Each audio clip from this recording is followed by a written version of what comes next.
Pode abrir teu microfone e manda bala, Luizão. Certinho. Então, bom dia, meu nome é Luiz Fernando Exposta, eu sou interno hoje da Faculdade de Medicina da UFG. Eu faço parte da pesquisa junto com o Dr. Juliano desde o final de 2020, nós começamos essa pesquisa. Queria muito agradecer a presença de todos aqui hoje, também a oportunidade de divulgar um pouco do nosso trabalho e discutir com vocês sobre o delírio e a dor no pós-operatório de cirurgia cardíaca. Os pesquisadores, eu, Luiz Fernando, também tem o Gabriel Baeta, Arthur Maru, Pedro Guimarães, nós somos orientados pelo Dr. Juliano.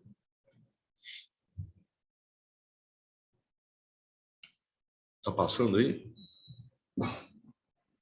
Não.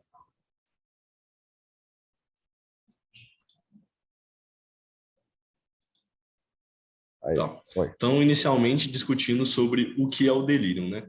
O delírio, então, ele pode ser compreendido como um estado de confusional agudo de curso flutuante, em que o paciente vai relatar, principalmente, nós vamos observar uma perda da capacidade do foco e da atenção, seja no ambiente, seja nas atividades diárias do próprio paciente. Nós temos uma apresentação clínica variável desse delírio. Temos o delírio hiperativo, em que o paciente vai ter predominantemente tremores, alucinações e um quadro de agitação. O delírio hipoativo, que o paciente apresenta mais sonolência, uma queda do estado geral e uma perda do ciclo sono-vigília. E o delírio misto, né, em que o paciente vai variar nesse curso flutuante entre delírio hiperativo e delírio hipoativo. 75% dos casos que nós temos de delírio é hipoativo. Então, a minoria tem aquele quadro de alucinação, de agitação que a gente imagina no paciente com confusão mental. A maioria deles é um quadro hipoativo. Qual que é a epidemiologia? Então, nós temos uma incidência extremamente variável. Maior que 50% nos pacientes com 70 anos. Na própria admissão, o paciente já entra com um quadro confusional. Mais 50% dos casos, muito relacionado também a infecções e sepse, nesse paciente com mais de 70 anos. Maior que 50% dos pacientes submetidos a cirurgias de grande porte, principalmente cirurgias ortopédicas ou cirurgias cardíacas. E quando a gente está falando especificamente no pós-operatório imediato, até uma semana ali do pós-operatório de cirurgia cardíaca, seja ela de eletiva ou de emergência, nós temos uma variação entre 26% e 52% na prevalência de delírio e de incidência nesses pacientes. Então, nós temos uma faixa ainda muito grande, né, de incidência e prevalência nesse grupo de pacientes pós-operatório. Quais são os fatores de risco? Então, aqui nós temos que dividir os fatores de base do paciente, os fatores gatilho. Nós sabemos que tem uma relação inversamente proporcional. Então, quanto maior a quantidade de fatores de base que esse paciente pode ter, menor a quantidade necessária de fatores de gatilho para iniciar um quadro de delírio, para iniciar esse quadro confusional agudo. Então, os fatores de base, fatores de risco, seria uma idade avançada, maior que 65 anos, sexo masculino, uma doença cerebrovascular prévia, principalmente demência, está muito relacionado ao quadro de delírio no paciente no pós-operatório, mas também no paciente idoso internado, e muitas das vezes esses quadros podem se sobrepor, sendo difícil diferenciar uma demência agudizada de um quadro de delírio, de confusão aguda, um diabetes mellitus descompensado, paciente que já tem algumas doenças psiquiátricas como depressão e ansiedade, e a multimorbidade, que entra muito importante aqui um conceito da geriatria, né, múltiplas comorbidades no paciente que já é idoso. Sobre os fatores gatilho, ou seja, o paciente já tem os fatores de base. O que aconteceria na internação, o que aconteceria no pós-operatório, que poderia precipitar esse delírio. Então, o primeiro deles é a polifarmácia. Nós também temos distúrbios hidroeletrolíticos, principalmente distúrbio potássio e sódio. Imobilização e restrição física prolongada, e a gente sabe que o paciente pós-operatório de cirurgia cardíaca muitas vezes vai estar grande quantidade, vai estar com um tubo torácico, ele vai estar drenado. É difícil fazer uma mobilização precoce desse paciente, ou ele vai estar no estado confusional, ou é um paciente muito idoso. Então, essa imobilização e restrição física prolongada, que às vezes é inerente ao pós-operatório, pode precipitar um quadro de delírio. Infecções, sejam elas no paciente já internado, já entra com um quadro infeccioso, ou desenvolve essa infecção no pós-operatório, também é um fator gatilho. Também nós temos a desidratação e baixa ingesta calórica para esse paciente, que a gente vai discutir mais à frente também. Uma das estratégias para a gente prevenir esse quadro de confusão é o manejo dessa desidratação e o manejo dessa desnutrição. E o delírio está muito relacionado ao uso de algumas medicações específicas. Opioides, anti-inflamatórios não esteroidais, antidepressivos e anticonvulsivantes. Os benzodiazepínicos é uma classe muito importante, está muito relacionada, e até mesmo medicações anticolinérgicas. Os anticolinérgicos aqui eu vou fazer um destaque. A fisiopatologia do delírio, apesar de não ser totalmente compreendida, nós temos que ela é multifatorial, mas uma das hipóteses seria uma falha na produção e na liberação de neurotransmissores na fenda, principalmente da acetilcolina. Então, o anticolinérgico, ele precipitaria, pioraria o delírio desse paciente, seja o paciente com uso crônico do anticolinérgico ou quando ele inicia depois da cirurgia. Agora, para a gente fazer o diagnóstico desse paciente com delírio, né, nós temos algumas estratégias diagnósticas. Os critérios diagnósticos propriamente ditos são definidos pelo DSM-5, mas nós sabemos que aplicar, às vezes, todos os critérios do DSM-5 à beira-leito no paciente é um pouco mais complicado, por isso foi desenvolvido uma estratégia diagnóstica de score, que seria o QMICU, né, uma série de passos que nós vamos cumprir, eu vou apresentar mais à frente. Ele possui uma sensibilidade bem elevada, de 94% a 100%, uma especificidade de 90% a 95%, e hoje ele é considerado o padrão ouro para a gente fazer o rastreio do delírio nesse paciente, seja ele pós-operatório ou não. Então, se a gente tem um paciente com uma probabilidade pré-teste aumentada, esse teste, o QMICU, apesar de ser uma ferramenta de rastreio, ele agrega muito no diagnóstico do delírio nesse paciente no pós-operatório. Lembrar aqui que, como estratégia diagnóstica, a primeira coisa que nós temos que fazer são descartar outras causas. Então, por exemplo, o paciente que já tem um quadro de demência, a gente tem que descartar. Será que esse quadro confusional é uma piora dessa demência devido à internação ou é um quadro confusional agudo e flutuante, que nesse caso seria o delírio?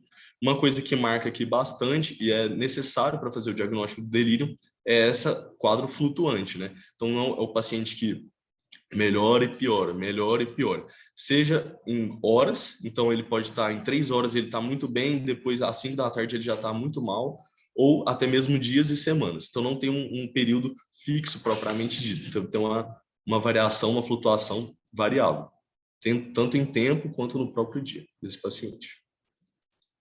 Então, aqui, apresentando para vocês um pouquinho a ferramenta que nós utilizamos no nosso trabalho e é o mais utilizado atualmente para fazer o rastreio de delírio nesse paciente, né? Então, o primeiro passo que nós vamos fazer é o RAS, né? A escala de RAS. Então, o que nós utilizamos o RAS aqui é para afastar aquele paciente num estado comatoso, em que a gente não vai poder fazer a aplicação do QMICU. Então, afastando esse caso, sabendo que o paciente consegue compreender minimamente o que nós estamos falando, o que nós queremos, nós estamos propondo para ele, nós conversamos principalmente com os familiares, com a equipe multidisciplinar, a equipe de enfermagem, para saber esse quadro confusional teve um início agudo ou não?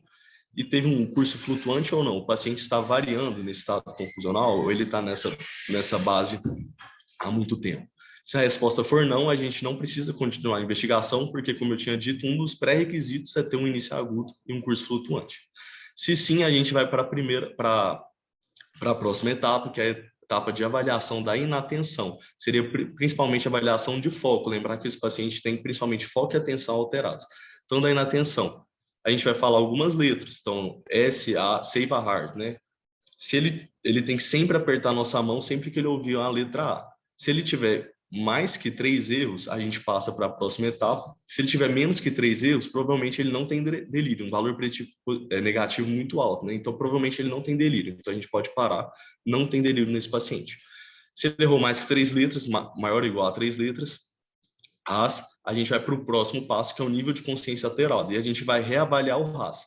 O RAS está diferente de 0, ou seja, aquele paciente consciente, aquele paciente que sabe onde está, o horário, o lugar, sabe por que ele está ali. Então, se ele tem um RAS diferente de 0, a gente já classifica esse paciente com delírio. Se esse RAS for igual a 0, a gente vai avaliar o pensamento desorganizado. E avaliando o pensamento desorganizado, são algumas perguntas básicas. Então, uma pedra flutua na água? Então, o paciente, se ele estivesse num estado assim, sem confusão mental, ele falaria que não, que uma pedra não flutua na água. Mas, às vezes, ele vai ficar em dúvida. Ele pode até falar que a pedra não flutua, mas ele demora muito tempo para pensar, ele fica refletindo, ele repete, uma pedra flutua, aí ele pede para repetir de novo. Então, já tem um pensamento desorganizado. No mar tem peixes, ou 1 quilo pesa mais que 2 quilos? São perguntas básicas que uma pessoa um nível de consciência pleno, responderia com muita rapidez, mas que esse paciente, por estar em estado confusional, ou ele vai demorar demais, ou ele vai mesmo errar a pergunta. Se ele tiver menos que 2 erros, provavelmente ele não tem delírio, e maior ou igual a 2 erros, esse paciente está com delírio. E aqui entra uma alimentação importante do QMSU, que é uma pontuação de base no mini exame do estado mental reduzido. Então, um paciente que não tem, às vezes, um nível de escolaridade um pouco mais reduzido, ou um paciente que tem um mini exame do estado mental desde há muito tempo, né? Desde a sua internação em níveis reduzidos, tem um viés de confusão aqui na aplicação do QMSU, porque poderia, na verdade, um nível de escolaridade reduzido, por exemplo, não deixaria ele saber que 1 quilo pesa mais que 2 quilos. Não seria propriamente o estado de confusão, mas sim, às vezes, um nível de escolaridade reduzido. Então, isso também tem que ser descartado nesse paciente, tem que sempre ponderar de caso a caso. E a influência desse delírio e o pós-operatório, né? Como o delírio muda o pós-operatório desse paciente.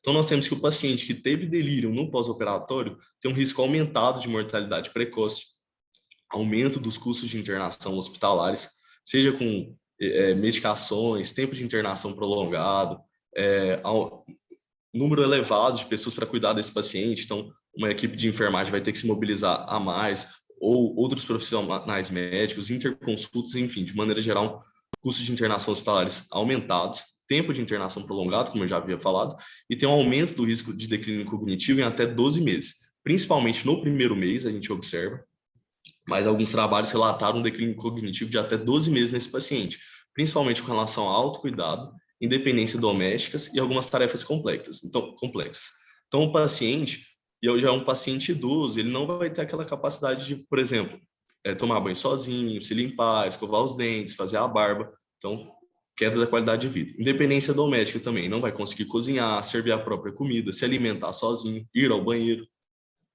E algumas tarefas complexas, que é fazer a medicação, tomar as próprias medicações. A gente sabe no paciente com multimorbidade, a quantidade de medicações que ele está tomando entra no critério de polifarmácia. Então, esse paciente não saber o horário que tem que tomar, não saber o remédio que tem que tomar, pode ter consequências para a saúde dele muito graves. E finanças também, não consegue pagar a conta, não consegue administrar, por exemplo, a aposentadoria. Então, tudo isso entra como uma consequência direta do delírio no pós-operatório. Então, aqui eu trouxe um trabalho para vocês realizado na Coreia do Sul. É um trabalho longitudinal, incluíram 1.061 pacientes, 194 deles tinham delírio e 867 não. Então, nós observamos aqui que o paciente com delírio, ele teve um tempo de internação prolongado, tanto hospitalar quanto na UTI, aumento do número de efeitos adversos médicos, recuperação precoce desse paciente, apesar de não ter sido, foi estatisticamente significativo, readmissão na UTI, teve um custo de internação aumentado, esse paciente, quando comparado o delírio com o sem delírio, e depois da alta, a readmissão pós-alta também foi estatisticamente significativo maior no paciente com delírio, e quando a gente fala de mortalidade, a mortalidade foi maior intra-hospitalar, 30 dias depois, 3 meses depois, 6 e 12 meses depois, no paciente grupo com delírio. Então, nós temos uma influência aqui da mortalidade significativa nesse paciente que desenvolve delírio no pós-operatório.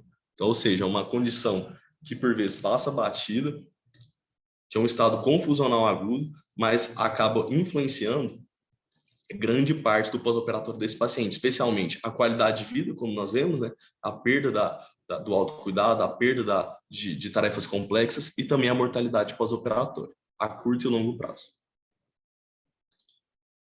Agora, discutindo sobre o outro braço do nosso trabalho, que é a dor e o pós-operatório. Então, a dor é extremamente frequente no pós-operatório de cirurgia cardíaca. Ela é relatada por até 80% dos pacientes, principalmente nas primeiras 24 horas.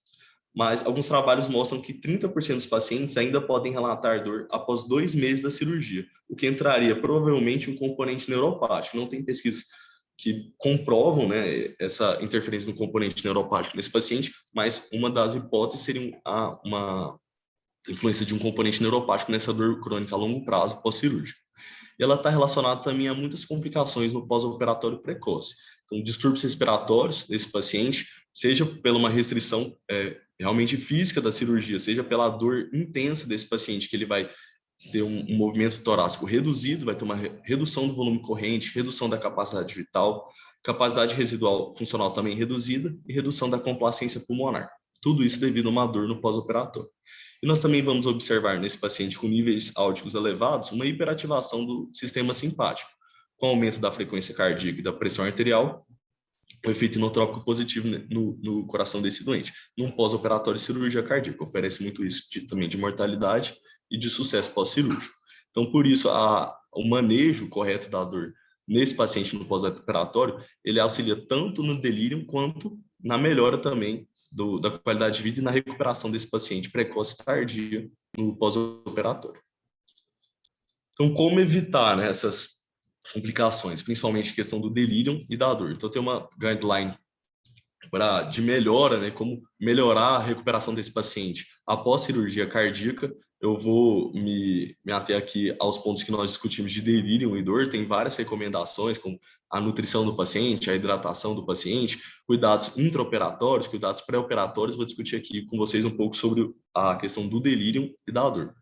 Então, a guideline coloca como recomendação um screening sistemático dos pacientes no pós-operatório. Então, todos os pacientes deveriam passar por esse rastreio. Qual ferramenta utilizar? Então, principalmente o QMSU, que a gente tinha falado, que era o padrão ouro, um exame de alta sensibilidade, alta especificidade, no paciente com probabilidade pré-teste elevada, vai auxiliar muito no diagnóstico do estado confusional agudo. E a partir disso, nós podemos realizar uma intervenção multimodal. Então, como eu tinha falado, a gente não tem uma fisiopatologia bem definida, ela é multifatorial. Então, não tem como intervir num ponto específico. A gente vai fazer uma intervenção multimodal nesse paciente. O manejo farmacológico, propriamente dito, ele é reservado para os casos de delírio hiperativo, que é a minoria dos casos, cerca de 20 a 25% dos casos de delírio hiperativo. O delírio mais comum, que é o delírio hipoativo, o manejo é principalmente não farmacológico.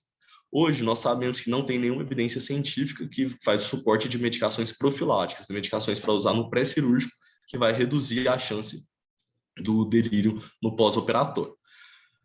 Como droga de escolha atualmente, principalmente pelo tempo que nós utilizamos essa droga no manejo do delírio, né, a experiência que tem na prática com o haloperidol, é a droga de escolha inicialmente, o haloperidol nos casos de agitação. Mas tem alguns trabalhos recentes que ainda precisam de outros trabalhos para comprovar, mas um outro caminho atualmente que está sendo seguido, está sendo pesquisado, é a utilização de antipsicóticos atípicos, principalmente quetiapina, risperidona e olanzapina. Estão sendo estudados, principalmente pelo menor quantidade de efeitos colaterais quando comparado ao haloperidol. O benzodiazepínico, ele possui uma eficácia limitada e piora o quadro, né? Então, o lorazepam, por exemplo, às vezes ele vai ter um efeito mais rápido, mais efetivo inicialmente nesse paciente, só quando a droga deixar de agir nesse paciente, ele vai ter um efeito rebote e pode voltar com um quadro confusional, um quadro de delírio pior do que ele estava. Então, a recomendação aqui é evitar benzodiazepínicos a todo custo. Agora, sobre o manejo não farmacológico, que por vezes é o manejo mais efetivo nesse paciente, muito por interferir na questão do delírio que é mais prevalente, que é o delírio hipoativo. Então, são medidas simples. Por exemplo, relógios, calendários, janelas e reorientação verbal do paciente. Por quê? Um dos principais queixos do paciente com delírio, que são observados também por equipe multidisciplinar, é a perda do ciclo sono-vigília. Então, se o paciente ele não consegue ver que dia é, quantas horas, a janela, se está sol, se está escuro, se está dia, se está noite, e não tem uma reorientação verbal, às vezes a própria equipe multidisciplinar chegar para exemplo, seu João, hoje é dia 23 de março de 2022, são 8 horas da manhã, o senhor está no hospital. Às vezes ele vai estar no início de confusão mental e a própria reorientação verbal, ou ele mesmo vê um relógio com horário que está de manhã ou que está de tarde, ele vai sair desse início de estado de confusão mental. São medidas não farmacológicas efetivas.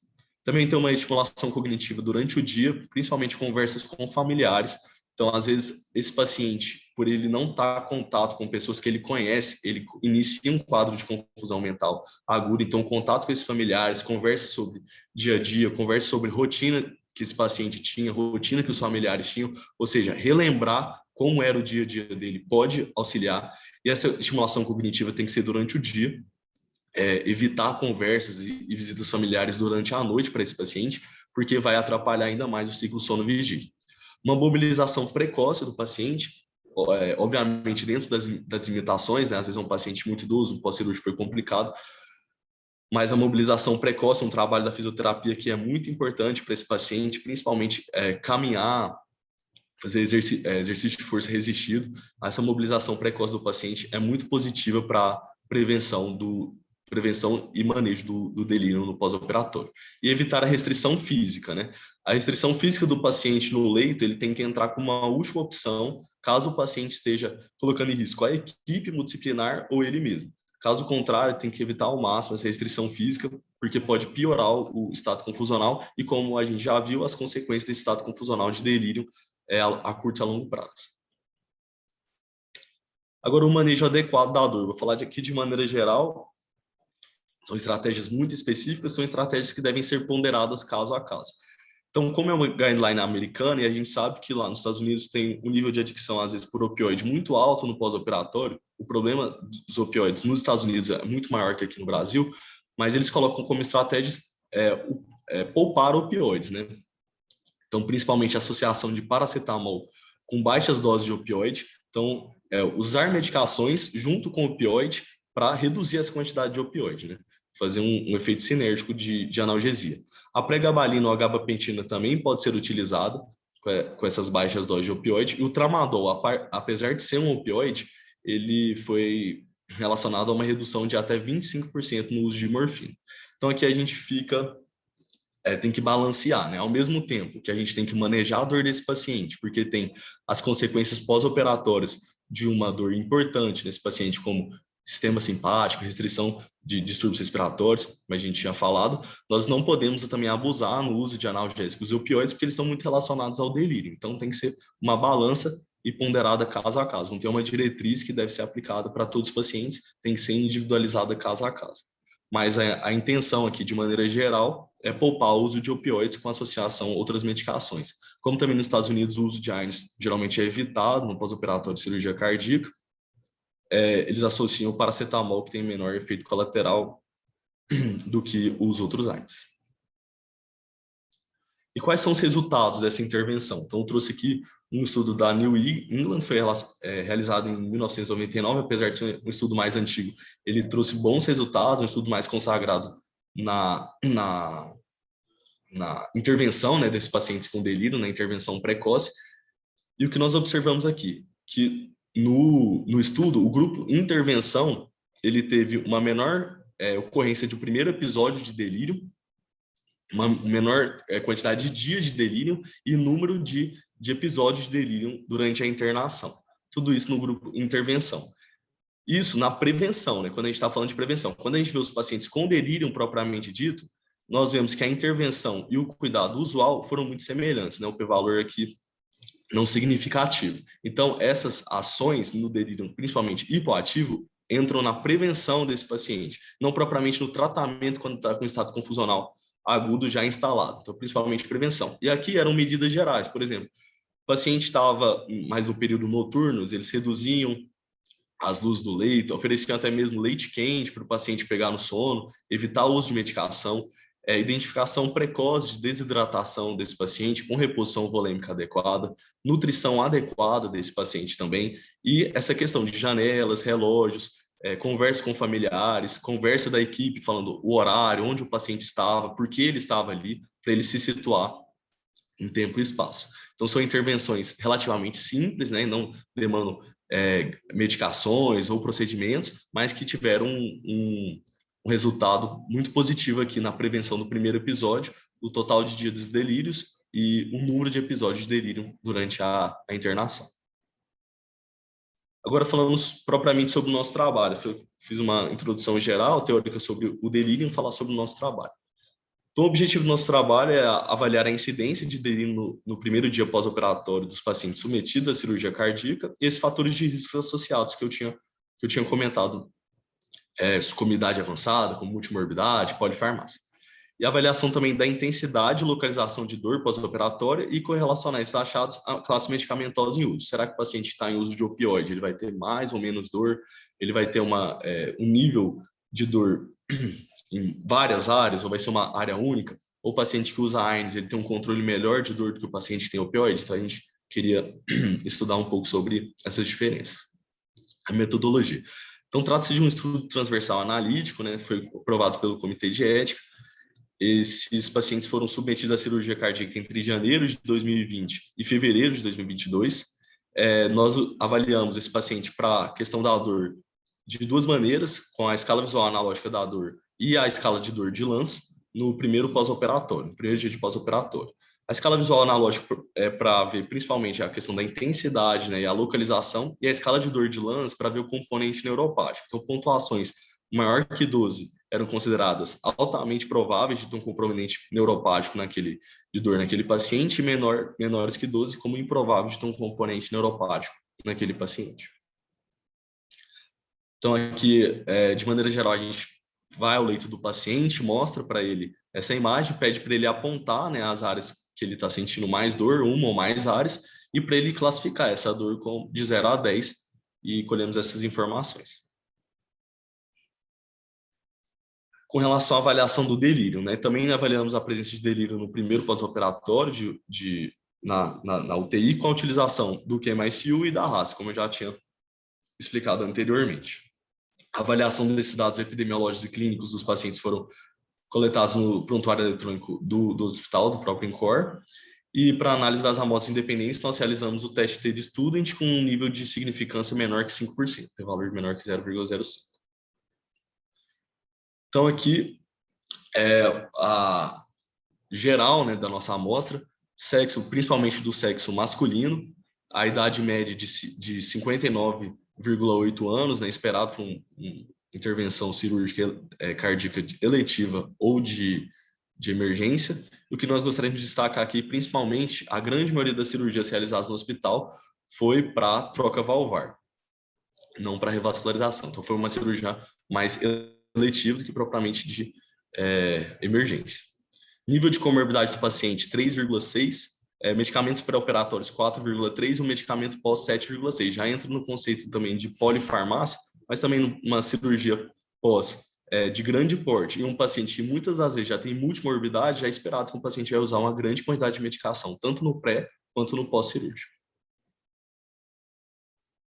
Com relação ao delírio agora, né? Nós tivemos uma incidência de 16,2% de delírio entre esses pacientes, 50% sexo masculino, 50% sexo feminino, e aqui a gente gostaria de destacar a idade. Então, a idade foi estatisticamente significativa maior nos pacientes com delírio, o que corrobora o que a gente já viu na literatura, que a idade avançada é um fator de risco, fator de base de risco para esse paciente ter delírio no pós-operatório.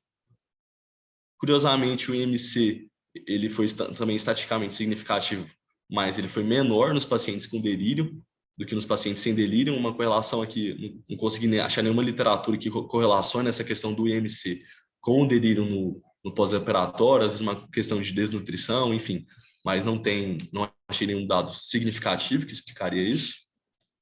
E também com relação à comorbidade, que foi estatisticamente significativo. Então, nós sabemos, paciente com multimorbidade, que já é idoso, tem um risco elevado de delírio no pós-operatório, e aqui o paciente tem 5, né, um nível médio de 5 de comorbidades no grupo delírio, enquanto tem 3,2 no grupo sem delírio.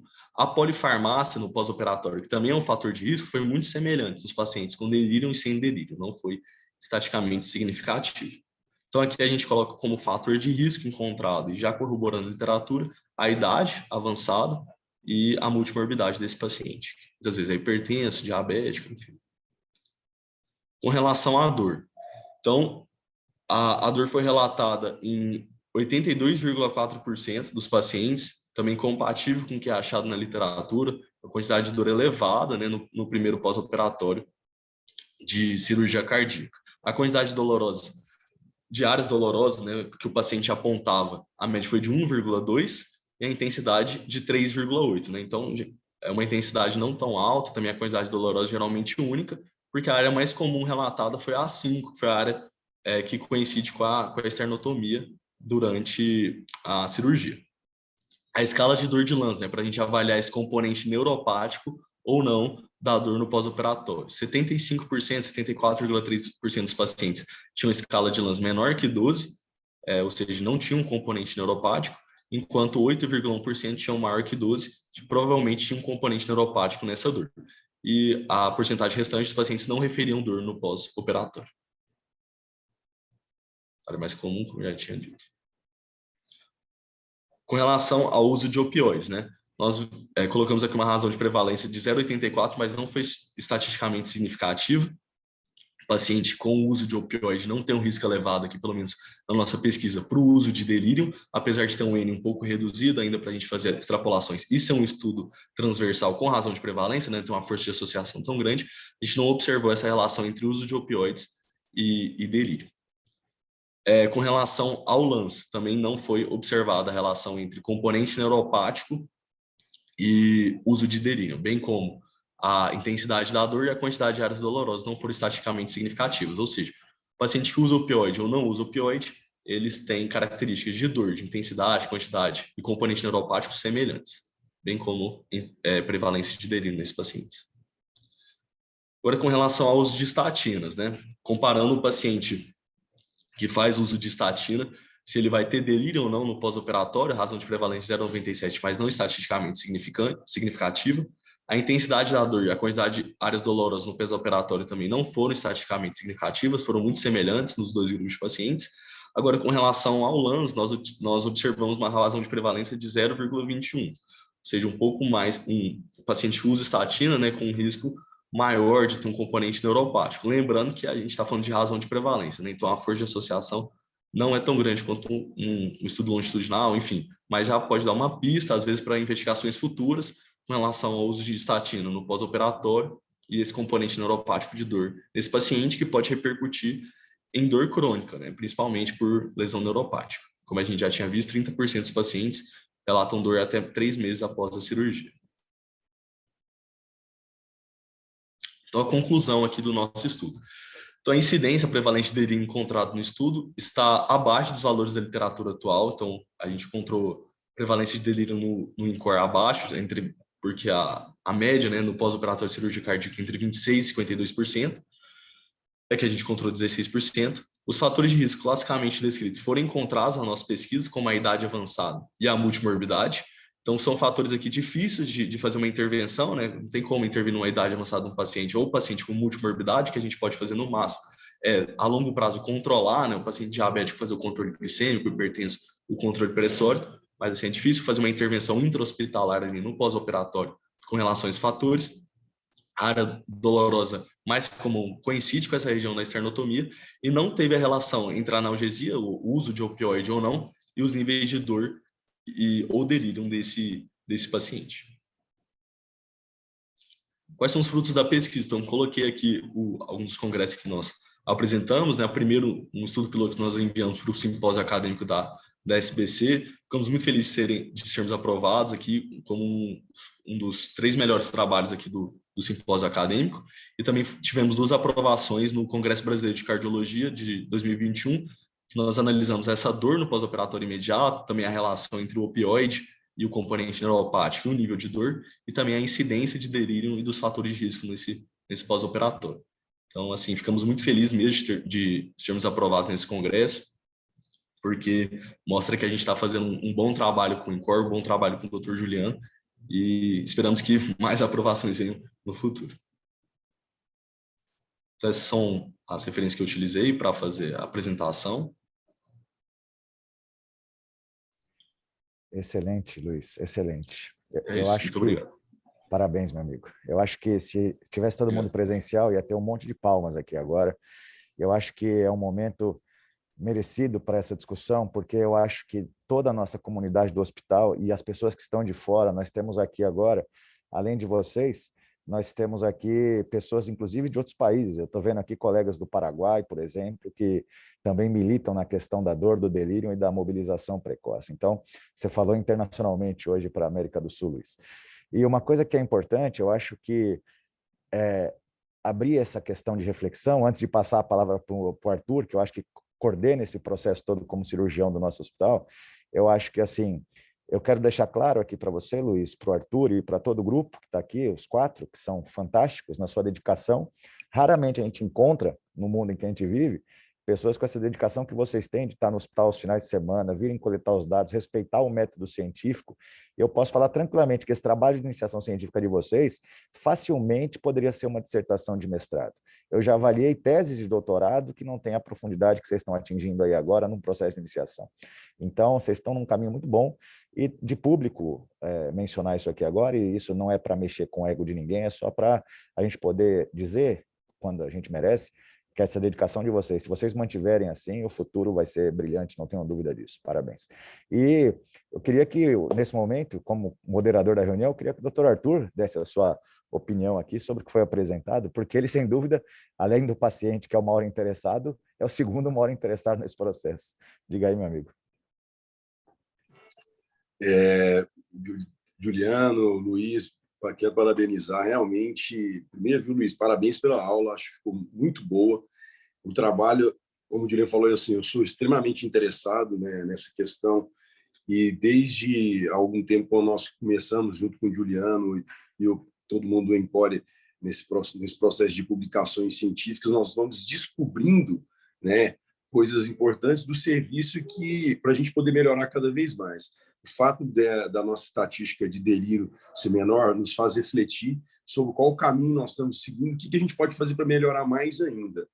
Eu acho que essa multidisciplinaridade que é a veia do Empore, de trabalhar todo mundo em conjunto para o benefício do paciente, com certeza refletiu aí nesses índices menores de delírio. Nessa estatística que 80% dos pacientes saíram estubados do centro cirúrgico, hoje a gente tem a tranquilidade de falar que isso aumentou. Então, hoje nós temos uma estubação no centro cirúrgico hoje acima de 90%. E, com certeza, esses fatores, né, de mobilização precoce, que é uma coisa que a gente faz muito aqui no hospital, corrobora justamente para essa diminuição de delírio. A gente tem uma equipe de anestesia extremamente atuante também nesse processo de dor, né? Então, eles são especialistas em dor também, o que faz, logo que a gente identifica um paciente que nessa escala de dor são dores que estão limitantes, que estão incomodando muito, eles vêm, fazem infiltração. O paciente, sempre possível, a gente tem feito minimamente invasiva para a gente poder mobilizar esse paciente da cama o mais precoce possível. Realmente, os pacientes que fazem hoje esternotomia mediana full, praticamente são os pacientes de revascularização do miocárdio ou reoperações. O restante das outras patologias, normalmente nós fazemos ou esternotomia parcial, né, para a gente manter a estabilidade do externo e poder acelerar esse processo de reabilitação do paciente, ou pacientes com mini esternotomia lateral, que é o que a gente tem feito em rotina nos pacientes de doença da válvula mitral. Então, assim, eu quero parabenizar, eu acho que essa semente da iniciação científica é brilhante e, como o Juliano falou muito bem, esses estudantes aí, o Luiz já está no internato já, em breve vai terminar e já vai sair aí na frente da grande maioria dos estudantes e dos médicos que já entra nessa veia acadêmica e científica. Parabéns aí a todos os envolvidos. Obrigado, meu amigo. Alguém mais quer se manifestar? Por favor, fiquem à vontade. A sala é para todo mundo discutir mesmo. Ô, meu amigo Juliano. Fala, Marcos. Opa, deixa eu dar só uma pincelada aí. Dar meus parabéns aí, muito bom mesmo, você tem toda a razão. É um tema difícil, um tema que cria muito atrito entre os colegas. Já participei de muita mesa sobre delírio, eu participei de delírio paliativo da América do Sul semana passada, online, na quarta-feira, e com certeza o colega falou aí, eu já chamo ele de colega, porque foi muito bem. Ele falou muito melhor do que muita gente que eu conhecia aí, muito bom mesmo. Quando a gente usa o CAN-ICU, o CAN-ICU ele não serve só, tem que alertar aí, ele não serve só para cirurgia cardíaca. O CAN-ICU é uma ferramenta sobre o delírio. E o controle da dor, muitas vezes nós, no anseio de tirar a dor do paciente, nós colocamos opioides. Os opioides nem sempre são o grande benefício para o paciente. Muitas vezes eu esqueço da dipirona. Quando você lê os trabalhos científicos para se basear o seu trabalho, muitos deles eram americanos. E os americanos não usam dipirona. Você vai ver que é um laudo europeu o uso da dipirona e o Brasil também usa dipirona. Então, eles usam muito paracetamol. A dipirona também é muito boa nesse controle álgico em alguns pacientes. Eu tenho que ver essa sensibilidade que o paciente tem à dor. Quando uma coisa, detalhe para pôr nesse trabalho, seria saber se tem algum gatilho do local. Por exemplo, na falta de luminosidade, o ambiente frio demais, se o paciente, por exemplo, sentia falta de beber água, né, tomar banho, são coisas que os pacientes sentem muito, né? Por exemplo, tem alguns pacientes que ele toma cafezinho todo dia na mesma hora, há 80 anos fazendo isso. Eu vou e tiro o café dele. Ele reclama para você de dor de cabeça, passa assim uns 40 minutos, ele está começando a falar nada com nada. Muitas vezes você retorna o cafezinho, você resolveu um problema. Tirar ele daquele ambiente dele, que ele é acostumado a fazer aquilo como rotina todos os dias, isso colabora e corrobora muito com esse delírio. Uma coisa interessante também de se dizer aí nesse trabalho, que ficou ótimo mesmo, quando eu uso neuroléptico, ele citou o uso dos atípicos. Os atípicos, eles são muito usados para o controle da confusão e da agitação em UTI, né? Só que eu esqueço que o atípico, ele não organiza ideia. Quem organiza ideia é o típico. Aí eu tenho um tema que eu falo muito, que é assim, quando eu vou falar de esquizofrênico, eu nunca vi o psiquiatra falando assim, vamos passar quetiapina para esse paciente. Você nunca viu. Ele vai passar olanzapina, Aldol, né, risperidona. Por quê? Porque ele usa o típico. Porque ele quer controle e organização de ideias. Então, muitas vezes, nem sempre eu tenho que pesar aquele paciente. Saber com quem eu estou mexendo. Por exemplo, esse senhor, quem eu vou ter mais medo na hora que eu estou falando de delírio? Eu vou ter mais medo naquele vozinho que vira para você e fala assim, eu nunca tomei nenhum remédio para dormir. Por quê? Porque eu vou fazer ele dormir agora. Ele vai participar de um procedimento, ele vai entrar na UTI, provavelmente alguém vai dar um remedinho para ele ficar confortável à noite. Nesse confortável à noite, isso é associado com o maior número de quedas, ele deve ter visto isso em alguns trabalhos que ele leu, maior índice de quedas dentro de hospital. Por quê? Porque o remedinho ele não era acostumado. Então, ele se perde do local, né? E muitas vezes aumenta o estado confusional. Melhor é aquele vozinho que vira para você e fala assim, eu tomo Rivotril toda vez que eu vou dormir. Por quê? Porque você chega e dá um Rivotril para ele e está resolvido o nosso problema, né? Mas, assim, ficou ótimo, excelente mesmo, né? Eu gostei muito, não sabia que eu os vejo lá, assim, com muito bom grado, andando nas UTIs, não sabia que o tema era esse. Meus parabéns aí, Juliano, meus parabéns a todo o grupo aí, é de emocionar mesmo, e ficou muito bom. Obrigado, Marcos, obrigado aí, agregou pra caramba aqui. Mais alguém, pessoal? Se não, eu quero... Maurício, fica à vontade, meu amigo. Professor Juliano, bom dia mais uma vez. Obrigado aí por trazer esses jovens pesquisadores, cientistas aqui ao nosso time. Obrigado a vocês, doutor Luiz Fernando e os seus colegas aí de pesquisa.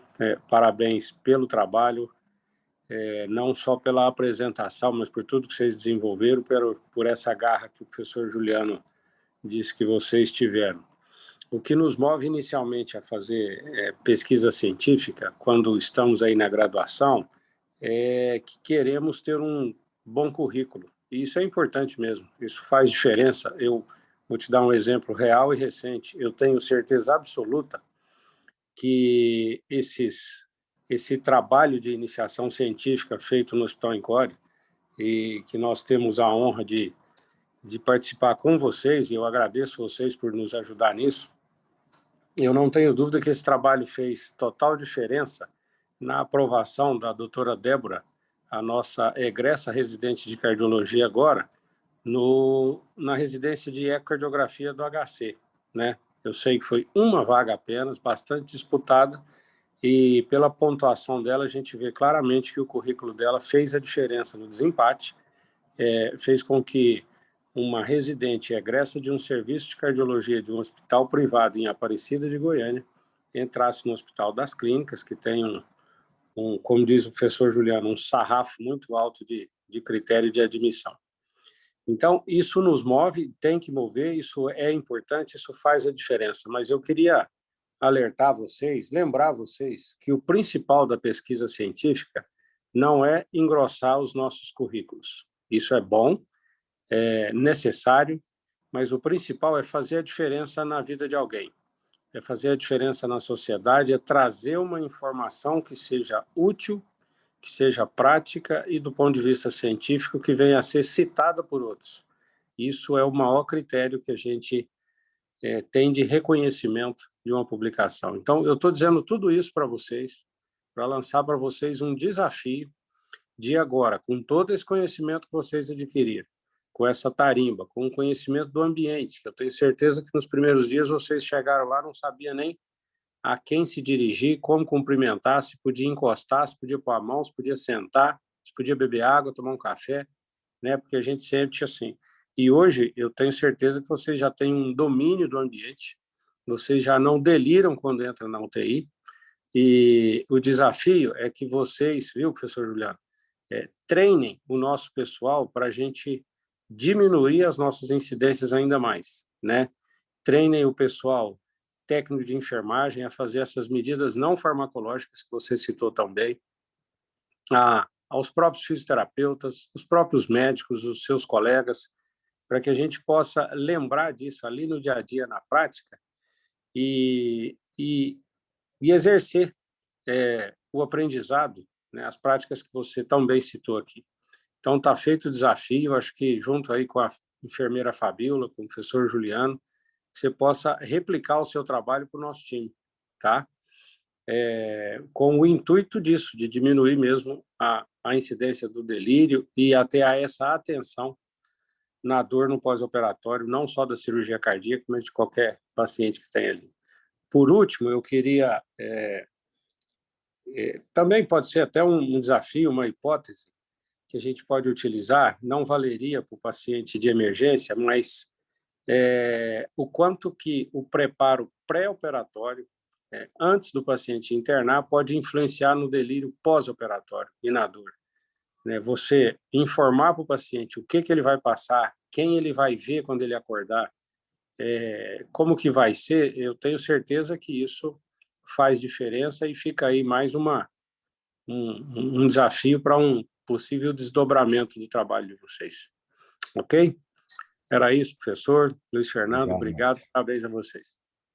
Eu vou só para a gente terminar essa discussão, pessoal. Eu montei aqui um pupurri de publicações que nasceram da presença deles e dessa atuação do serviço todo na questão da dor, da multidisciplinaridade, aí, até para que todo mundo saiba como o jogo está sendo jogado no nosso serviço, com a finalidade que o Maurício deixou muito claro, que é realmente prestar o bem e, secundariamente, era a ciência, isso é muito importante. Então, os meninos nesse processo de iniciação também merecem os parabéns, porque o Arthur e o Gabriel, que fazem parte desse processo, já publicaram seu primeiro relato de caso, né, na nossa revista científica da Comissão de Residência Médica do Estado de Goiás, o que não é desimportante, na cirurgia cardíaca.